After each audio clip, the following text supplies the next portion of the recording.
Like, this was a chance for Jim Gavin to put himself up there as the greatest manager of all time. And I know Miko's won more All-Irelands as things stand, but Jim Gavin could have completed the 5 in a row here. And I think there's definitely some mistakes on behalf of him and his management team.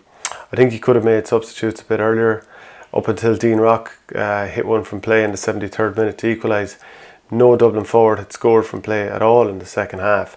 So he brought on Diarmuid Connolly on the 68th minute for Howard, who seemed to be down minding his hamstring. Cormac Costello came on for Mannion around then as well, and Kevin McManaman came on for Niall Scully.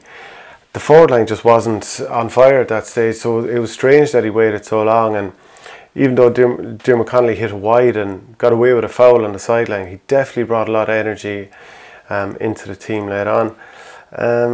You do wonder at times if Dublin's slow, patient play, which they've gone to in the last few years, if it suits their players, because, like, I'm going to mention James McCarthy. He's back doing man-marking jobs. When that guy's on their front foot, whether he's playing midfield or wing back, he's a joy to behold. And to get so little out in terms of driving forward from a player like that is very unusual.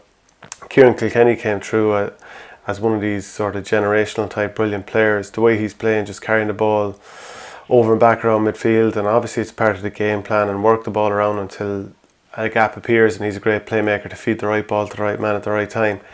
Just didn't really get a whole lot of creative sort of talent that we see from him. We just didn't see him picking holes like we can, and maybe it's something to do with that slow style. Brian Fenton the same, just didn't happen for him either. Another thing, it's the third final in a row that Dublin have gotten a red card, and obviously you have to play on the edge, but surely Jim Gavin had seen how much trouble Johnny Cooper was in on David Clifford, and afterwards he was asked by a couple of people in the media, should he have moved Cooper a bit earlier when he already saw that he was in trouble, giving away the penalty on a yellow card, and he just flatly said no. It's not something he wanted to engage with, doesn't like singling out players, and just said no straight up. But just wonder if he is using James McCarthy in a defensive role. We've seen in the league earlier in the year how McCarthy went full back on Tommy Walsh down in Tralee.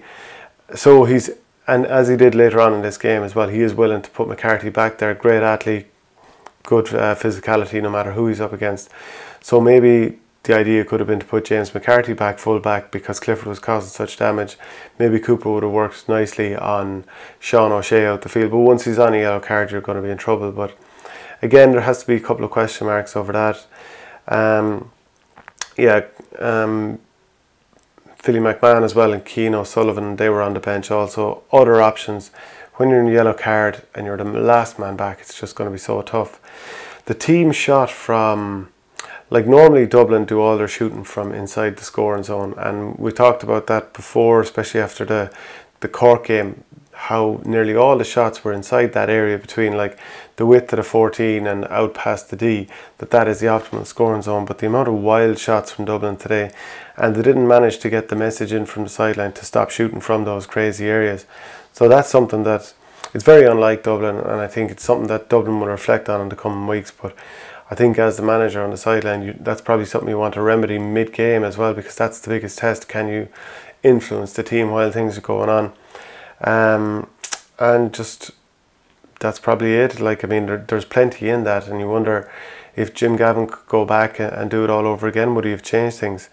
A lot of fuss about the Bernard Brogan not being into 26, and Gavin said afterwards that the panel is open again, that anyone could make their way back in, and obviously people drop out of the 26 as well.